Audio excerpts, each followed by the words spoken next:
যেটা শুরু হচ্ছে, আজ থেকে শুরু হয়েছে, সেটাকে সামনে রেখে আমাদের এখানে আসা এবং কর্পোরেশন যেহেতু প্রশাসকের মাধ্যমে রাজ্য সরকার নিয়ন্ত্রণ করছে,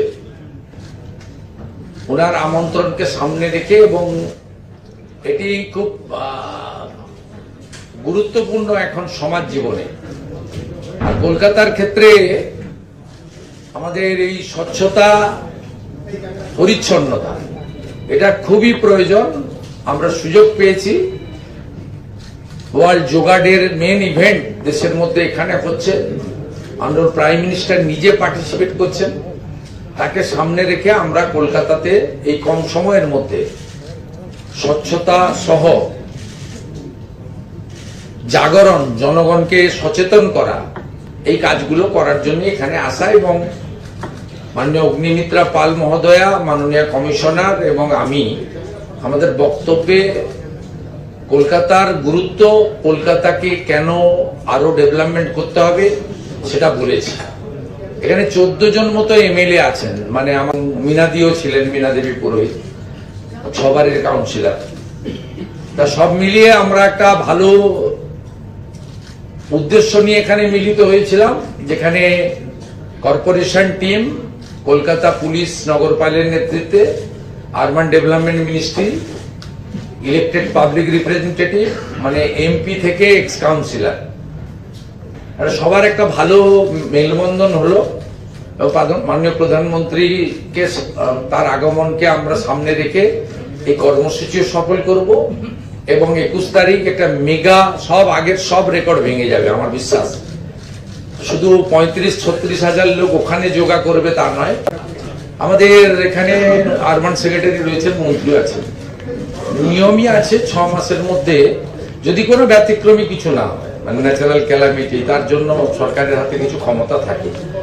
আমাদের তো পিছনের দরজা দিয়ে, সে তো চাইলে আমাদের আইনে ছিল নমিনেটেড বোর্ড আমরা করে দিতে পারতাম। তারা 1924 থেকে 1927 নেতাজি সুভাষচন্দ্র বসু মেয়র ছিলেন এবং ঘটনাচক্রে উনিও প্রশাসক মেয়র ছিলেন, দুটো পোস্টে।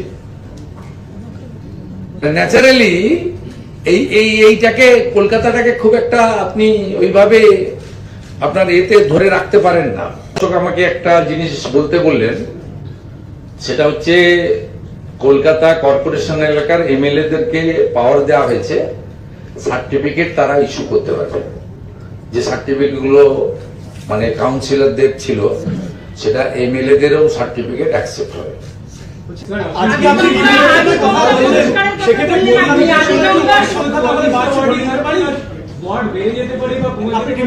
আমি দেখুন, এটা তো স্টেট ইলেকশন কমিশন করবে, রাজ্য সরকার সুপারিশ করে। আমি মাননীয় মন্ত্রী এবং মাননীয় কমিশনার বলছে, আমাদের প্রিন্সিপাল সেক্রেটারিকে রেখেই আমার মনে হয়েছে, যেহেতু আমি ভবানীপুরে লড়েছি, জিতেছি, আমি সেখানে দেখেছি যে এক একটা ওয়ার্ডে এক এক রকম ভোটার্স রয়েছে। আমি সিটির এমএলএ তো ভবানীপুরে, আমি তো রিপ্রেজেন্ট করছি কলকাতাকে। এখন ন্যাচারালি আমার মনে হয়েছে যে ডিলিমিটেশন হওয়া উচিত।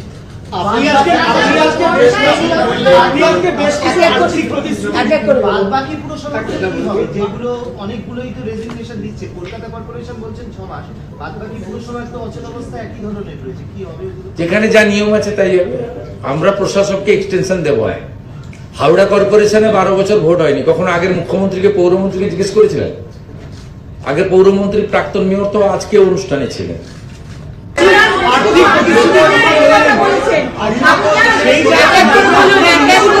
উত্তরপ্রদেশে কোথাও হয় না, মানে councillor means councillor, MLA means MLA, MP means.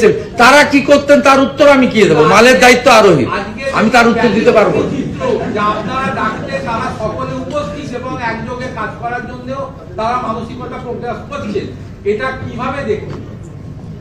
অন্যভাবে দেখছি না, এটা স্বাভাবিক।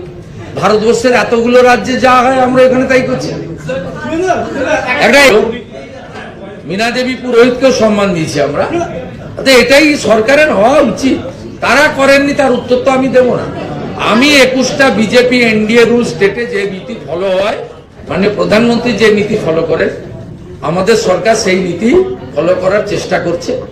এতে যারা আসবেন মূল স্রোতে থাকবেন, যারা আসবেন না তারা বিচ্ছিন্ন হয়ে যাবেন। তার জন্য আমাদের কোনো ক্ষতি হবে না, আপনারাই নিজেরাই ডিরেল হয়ে যাবেন।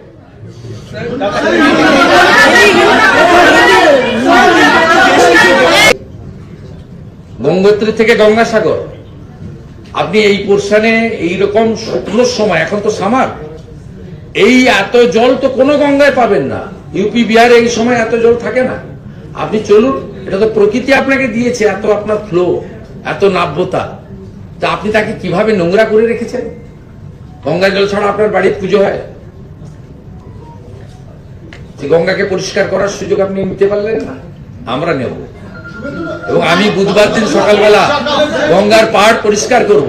আর আপনি শুনলে অবাক হয়ে যাবেন, মাননীয় আরবান সেক্রেটারি রয়েছেন, তখন অগ্নিমিত্রা পাল মন্ত্রী হননি, আমিও মুখ্যমন্ত্রী হই। ভোট অন অ্যাকাউন্টে এই রাজ্যে বিগত সরকার, তারা কলকাতা কর্পোরেশনের জন্য কোনো বরাদ্দ দেয়নি। বিগত সরকার ওরা যে April May June July vote on account করে গেছে, কলকাতা কর্পোরেশনের কোনো বরাদ্দ দেয়নি। আমি মাননীয় আরবান সেক্রেটারিকে জিজ্ঞেস করেছিলাম, ফার্স্ট উইকে কি দিলেন? এপ্রিল মে জুন তো ফার্স্ট উইকে হয়ে গেছে, ফিনান্সিয়াল ইয়ারে কোয়ার্টারলি অ্যাসেসমেন্ট করা হয়। উনি বললেন ইচ্ছা নেই, ইচ্ছা ছিল না। সেই ইচ্ছাকে জাগ্রত করার জন্য মুখ্যমন্ত্রী কর্পোরেশনকে সভাগৃহে ডেকে পাঠাতে পারত। তো মুখ্যমন্ত্রী এখানে এসে এই মেসেজটা দিতে চেয়েছে যে কলকাতার ওভারঅল ডেভেলপমেন্ট ছাড়া এই বাংলার ডেভেলপমেন্ট হতে পারে না। এই শহরে স্বামী বিবেকানন্দ জন্মেছেন, এই শহরে কর্মভূমি কার নয় বলুন আপনি, কার কার নয় কর্মভূমি? বিশ্বকবি রবীন্দ্রনাথ ঠাকুর থেকে শুরু করে, বন্দে মাতরম স্রষ্টা ঋষি বঙ্কিমচন্দ্র থেকে শুরু করে, নেতাজি সুভাষচন্দ্র বসু থেকে শুরু করে, ডক্টর শ্যামাপ্রসাদ মুখার্জি থেকে শুরু করে, এখানে কার কার কর্মভূমি নয়, কার কার স্মৃতি এখানে নেই? আমি তো অত্যন্ত ভাগ্যবান যে ভবানীপুরকে প্রতিনিধিত্ব করছি।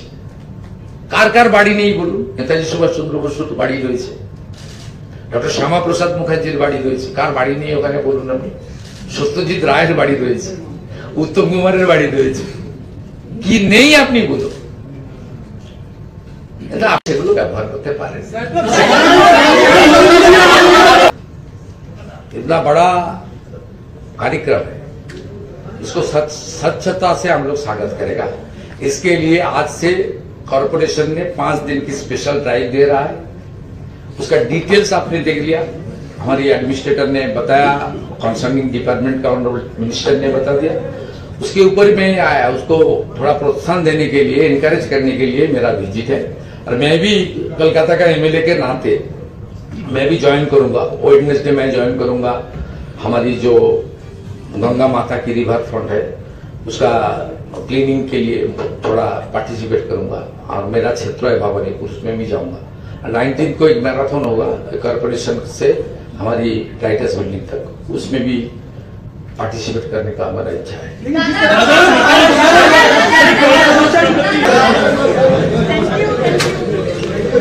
बहुत हो गया। नेताजी सुभाष चंद्र बसु চেয়ারটায় প্রণাম করব, সবাই আসবেন না, আমি ছবি তুলে দেব।